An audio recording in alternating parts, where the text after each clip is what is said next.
जब राजा अनिरुद्ध अपने महल में राज्यसभा कर रहे थे, चंद्रवीर ने अपनी सेना के साथ किले के दरवाजे खोल दिए और दुश्मन सैनिकों ने महल पर हमला कर दिया। राजा अनिरुद्ध ने पूरी शक्ति से युद्ध किया। वे अकेले ही सैकड़ों शत्रुओं से भिड़ गए। उनकी तलवार चमक रही थी और उनका पराक्रम देख शत्रु भयभीत थे। लेकिन संख्या अधिक थी और अंततः वे घायल हो गए।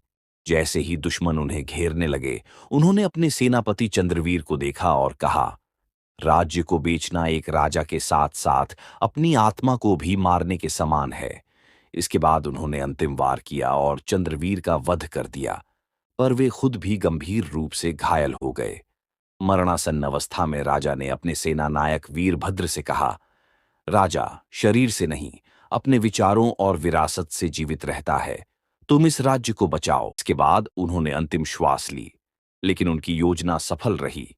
उनकी मौत की खबर सुनते ही उनकी सेना और प्रजा विद्रोह कर उठी और दुश्मनों को खदेड़ दिया।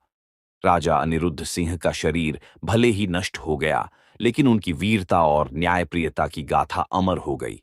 उनके बलिदान से प्रेरित होकर अवंतीगढ़ फिर से एक महान राज्य बन गया। आज भी उनकी वीरता के गीत गांवों में गाए जाते और उनका नाम इतिहास के स्वर्णिम पन्नों में अमर है। कुछ कहते हैं कि राजा अनिरुद्ध सिंह वास्तव में मरे नहीं, बल्कि भविष्य में लौटने के लिए किसी गुप्त स्थान पर चले गए। क्या यह सत्य है?